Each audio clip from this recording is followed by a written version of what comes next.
They said it was a security concern, but she had the right ticket, the right seat, the right to be there. So why did they drag her out like a criminal while the others just watched? If that hits a nerve, don't scroll past. Like this video, share it with someone who believes in dignity, and subscribe for more stories that matter. Now let me tell you what really happened to 17-year-old Nia Morgan on a flight she never forgot. Sometimes the day starts quiet right before everything unravels. 17-year-old Nia Morgan wasn't trying to stand out that morning. She never did. She liked the corners of the room, the window seat on a bus, the quiet page of a well-read book. Some girls lit up every place they walked into. Nia drifted in like wind through an open door, soft, steady, unnoticed unless you were paying attention. She was smart, thoughtful, a little shy, but never afraid. Her teacher said she had old soul energy. Her friends just called her real. That morning, Nia was headed to Los Angeles, a few days of sunshine and street tacos, with her best friend before senior year came knocking. The flight was a surprise gift from her father. Not just a flight either, first-class round trip. It was written on the boarding pass, tucked carefully into her hoodie pocket, Flight 614, Seat 2A. It wasn't the kind of thing she bragged about, because the truth was, her dad wasn't just any dad.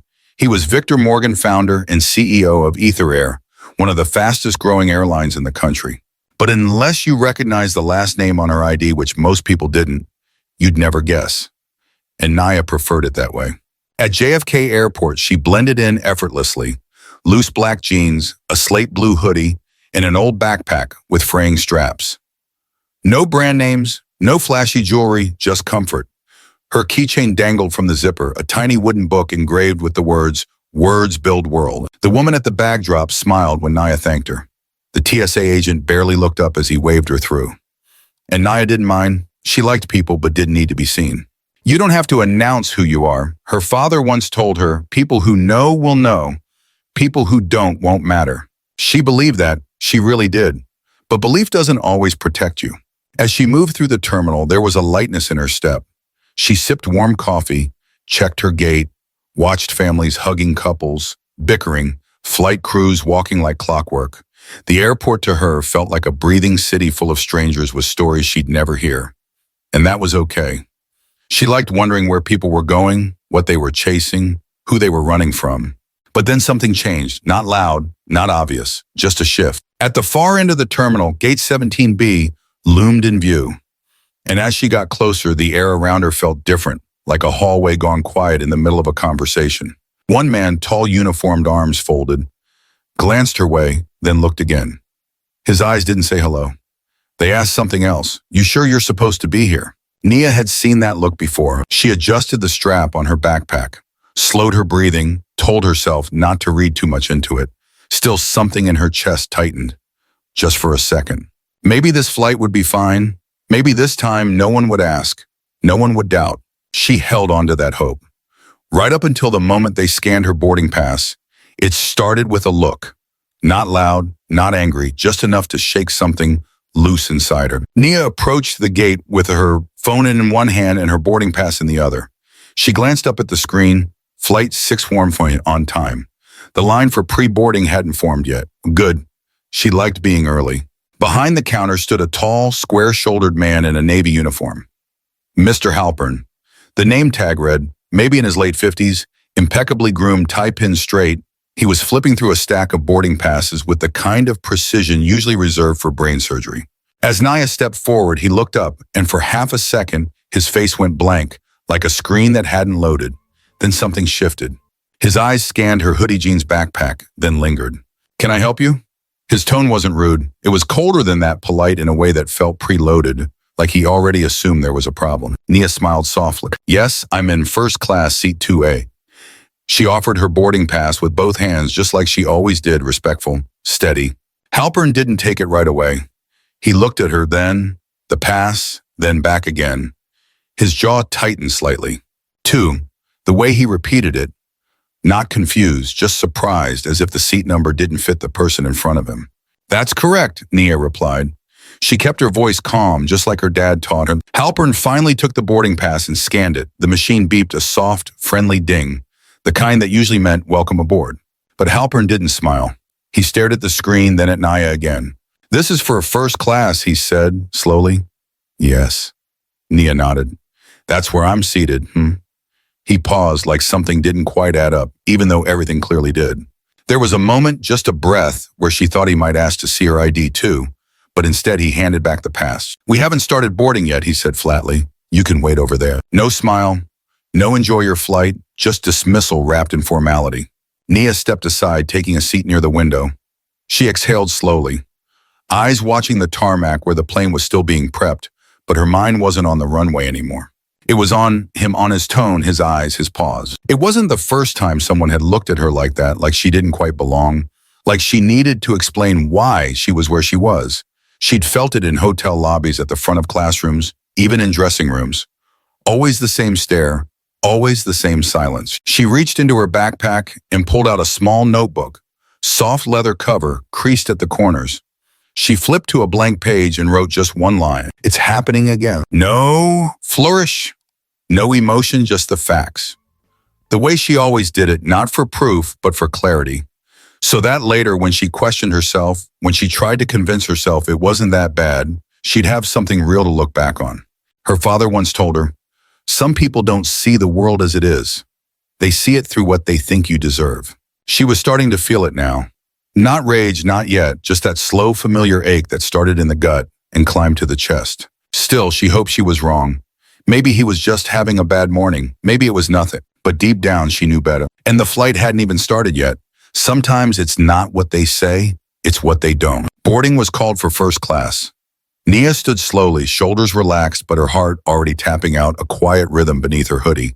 She tucked her notebook back into her backpack, zipped it up, and walked toward the gate. Mr. Halpern didn't look at her this time. He didn't need to. The message had already been sent. She stepped onto the jet bridge, the cool air shifting from terminals to plane, and took a slow breath. The metallic hum of the aircraft filled her ears. Familiar, comforting even. She had always loved planes, the symmetry, the order, the fact that everyone was going somewhere. At the cabin door stood Miss Landon, mid-40s, crisp navy uniform, blonde bob tucked perfectly behind one ear. Her smile was professional, polished. But when her eyes landed on Nia, the smile dimmed. Not gone, just dialed down, polite but distant. Welcome, she said, voice clipped. No eye contact, no warmth, just a practiced automated greeting, like scanning a barcode. Nia nodded softly, murmured, thank you, and stepped past her. As she entered the first-class cabin, she noticed the space was already half full. Neat rows of leather seats, windows wide and bright. A man in a gray business suit tapped at a tablet in seat 1A. Across from him in 1C sat a silver-haired gentleman in a blazer and pocket square. Mr. Brooks, the name tag on his briefcase read. Nia reached her seat 2A and carefully slid her backpack into the overhead bin. She moved quietly, thoughtfully, not wanting to bump anyone or draw attention. But attention came anyway. As she sat down and fastened to her belt, she caught a sideways glance from Mr. Brooks. He looked at her, once blinked, then looked again, slower this time, and then he turned to the man across from him and muttered just loud enough to be heard. Not who I expected in first class. Nia froze. Not all the way. Not obvious. Just a pause in her hands. A shift in her breath, the kind of freeze you only learn after years of needing to keep your face still when the room turns colder than the air. She didn't respond. Just looked forward, focused on the seat back in front of her. But someone else heard it too. A girl 2 rows back, maybe mid-20s, curly hair, phone half hidden in her jacket sleeve, had been watching. Her name, according to the bag at her feet, was Kayla. She had seen Nia at the gate, seen Mr. Halpern's hesitation, the questions, the stare, and now this. Kayla lifted her phone and typed without looking. Guess they don't like seeing black girls into a tweeted hashtag hampered, just saying. Nia didn't know about the tweet, not yet, but she felt the weight of the moment. The glances, the murmurs, the sudden chill in a space meant to feel luxurious. She reached for her armrest, but missed. Her fingers brushed the seat instead. Just a beat too slow. The kind of mistake you don't usually make unless your mind's somewhere else. She inhaled deep, steady, just like her dad taught her. They don't get to define you, he once said, but they will try. So be ready. She was trying, but it was getting hard. A shadow passed in the aisle. Jonas, the younger flight attendant, tall, nervous energy. Maybe early 30s. His name tag sat slightly crooked. He smiled at her. Kind of. Not a full smile, but a flicker. Then he looked away quickly. Too quickly. Nia felt it in her gut. He saw what was happening. He just didn't know what to do with it, and neither did she. But the flight hadn't even left the ground yet. Some questions don't need a question mark. You feel them in the silence. Just as Naya settled into her seat, heart finally starting to slow, she saw the navy blazer. Miss Landon. She was back, and this time her smile was gone. She stopped beside Nia with a clipboard in hand, her eyes steady but distant, like she'd already decided something and was just here to confirm it. Miss, I need to verify your ID again, she said low but firm. It's a quick check. Security protocol. Nia blinked. I already showed it at the gate, yes, but your ticket's marked minor flying with authorization. It triggered an alert. Her words were polite, but her tone wasn't. Nia hesitated, then slowly reached into her backpack, pulled out her school ID, and held it out with both hands. I'm 17. I've flown alone before. My dad booked the ticket for me. Miss Landon barely glanced at the card before handing it back. We'll need something more official. Passport, driver's license. Nia's heart dipped. I don't carry those, just this. I mean, my father usually handles travel stuff. I see, Landon said, but it was clear she didn't. She crossed her arms, glancing around like she was looking for backup. Across the aisle, Jonas, the younger flight attendant, lingered with a tray. He looked uneasy, caught between rules and reason. She seems calm, he said gently. Maybe we can just check her info quietly. Landon cut him off without even looking at him. It's not about calm, it's about policy. The air shifted. A few rows ahead, Mr. Brooks turned his head. He didn't speak, just raised an eyebrow, as if watching a scene he'd seen before. A moment you witness, but don't interrupt. 2 rows back, Kayla paused her music and looked up. Her phone tilted slightly in her palm. Instinct. Nia could feel it, the eyes, not all, but enough, watching, wondering. Waiting to see if she'd snap or cry or break. Waiting to decide if she belonged. She swallowed hard. My father is Victor Morgan, she said, voice quiet but clear. He's the CEO of Ether Air. He booked this seat for me. That name landed. Jonas froze even? Mr. Brooks shifted slightly in his chair, but Landon didn't flinch. Anyone can say that, she replied. Without proper ID, we may have to reassign your seat to economy until things are verified.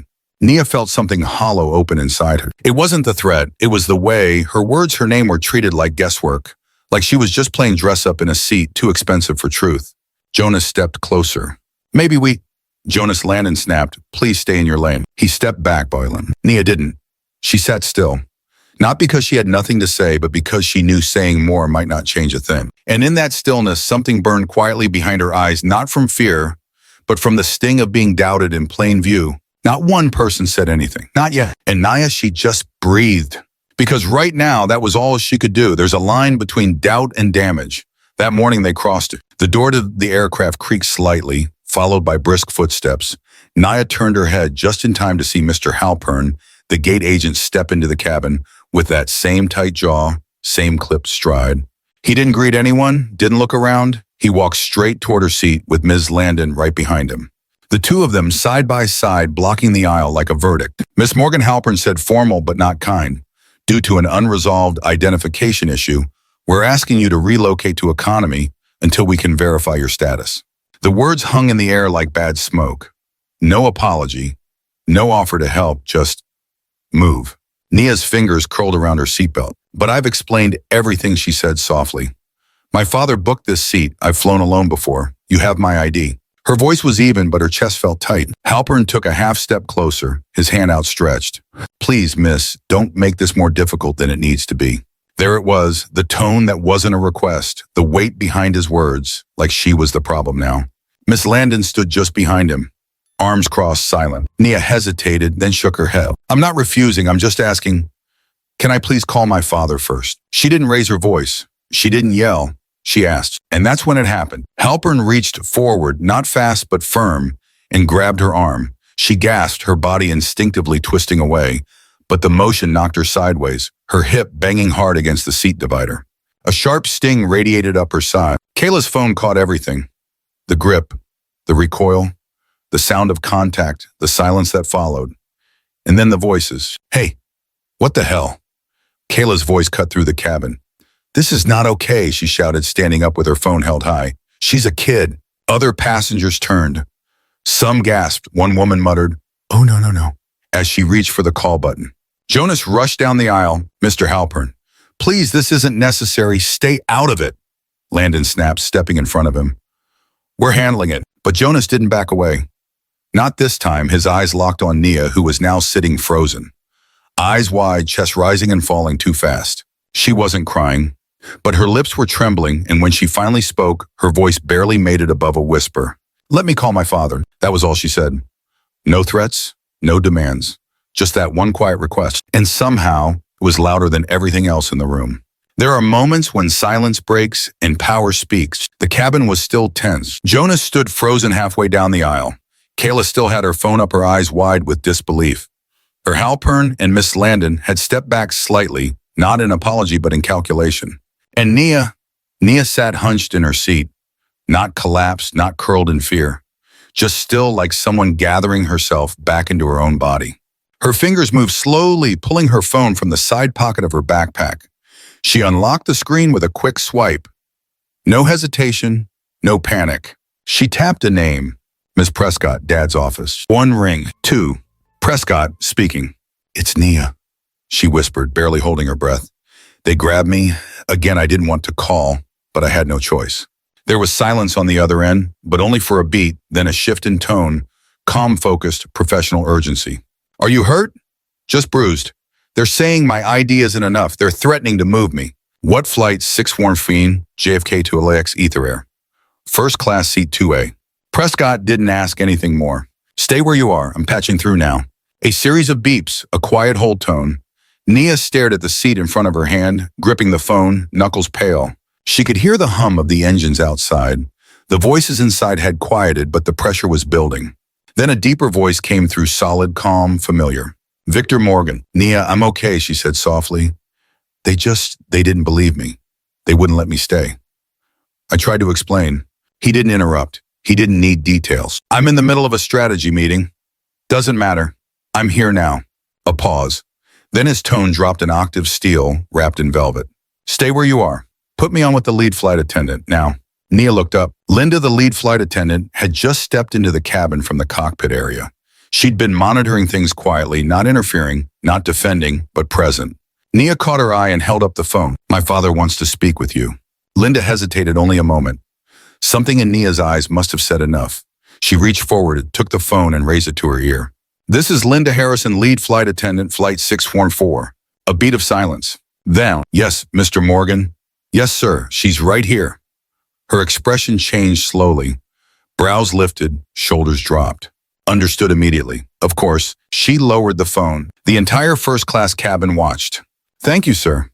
We'll take care of it. Linda handed the phone back to Nia with a soft, almost apologetic smile. And for the first time that morning, someone believed her. Respect looks different when you realize who you're talking to. For a few seconds after the call ended, no one moved. Linda Harrison, the lead flight attendant, stood still, phone still warm in her hand. Her eyes didn't widen immediately. Her posture didn't change in an instant, but something in her face that softened, shifted, softened. She looked at Nia differently now, not with pity, not with politeness, with understanding, and a flicker of regret. Then Linda turned slowly, calmly, and walked down the aisle toward Mr. Halpern and Ms. Landon, who were standing like two statues mid-scolding. Halpern had his arms folded. Landon was whispering something to him, fast and clipped. Linda didn't raise her voice, but her words hit like thunder. Stand down now. All actions regarding passenger 2A are suspended immediately. She remains in her seat. No further engagement, is that clear? Mr. Halpern blinked once, then again. Excuse me, he said, trying to keep his voice even. There's a protocol issue. You're not in charge anymore, Linda cut in, her tone firmer. And neither is she. She nodded slightly toward Landon. We've just spoken directly with Mr. Victor Morgan. The name dropped like a stone into a still pond. Victor Morgan. It took Halpern a second. Then his face changed. A slow flush crept up his neck. His jaw tightened, then loosened again, as if the words he wanted to say had evaporated mid-thaw. Ms. Landon's arms slowly lowered. Her mouth opened, then closed again. She looked at Nia, then back to Linda. She looked smaller. Meanwhile, from across the cabin, Jonas finally exhaled. His eyes darted toward Nia, then back to Linda, and a low, "Oh man," escaped under his breath. But it was Kayla who broke the silence. She'd been filming again instinctively, and now her phone was still in hand, screen glowing as her fingers danced across it. She gasped, turned to the woman next to her, and half whispered, half shouted, "She's the CEO's daughter." Oh wow, this is going viral. And just like that, the tension broke. Not completely, but something shifted. A new energy spread through the cabin. People who had been quiet started looking around. Some raised eyebrows. A few leaned in toward their seatmates. The businessman in 1A sat up straighter, suddenly aware that he may have misjudged the situation.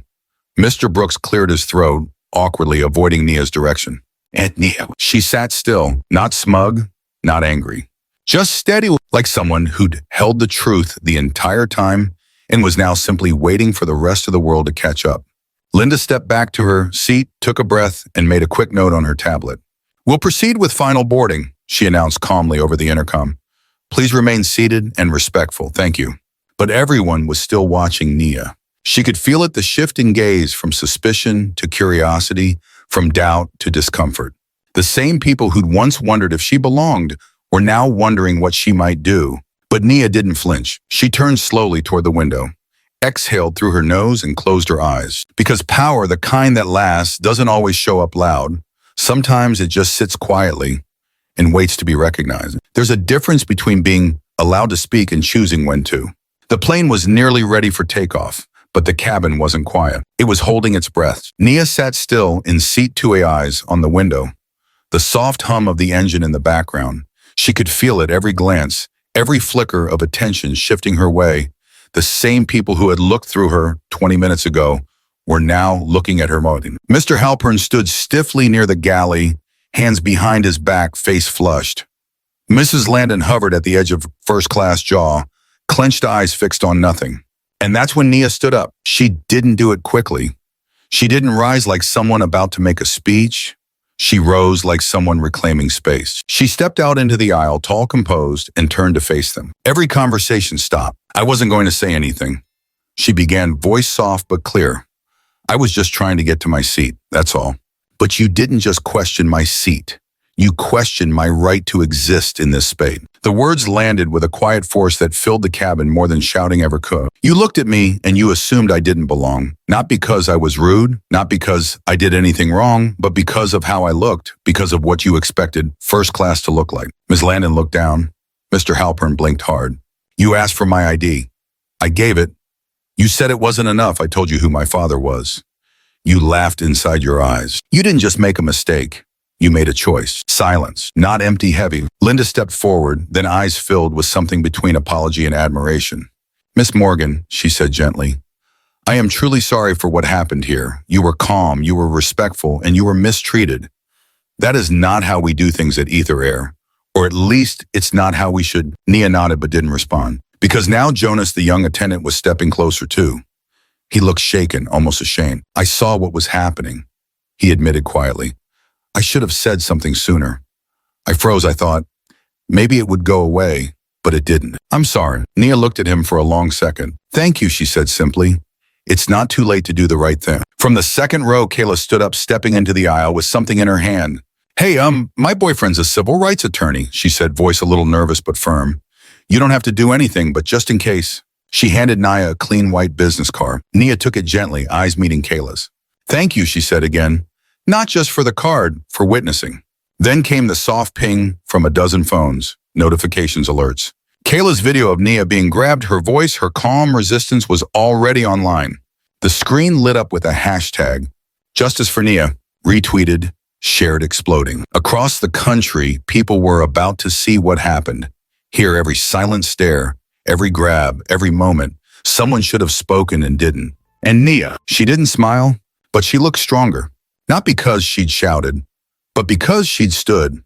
Because sometimes standing still is the loudest thing you can do. Sometimes the world is quiet for too long, until the cameras start rolling.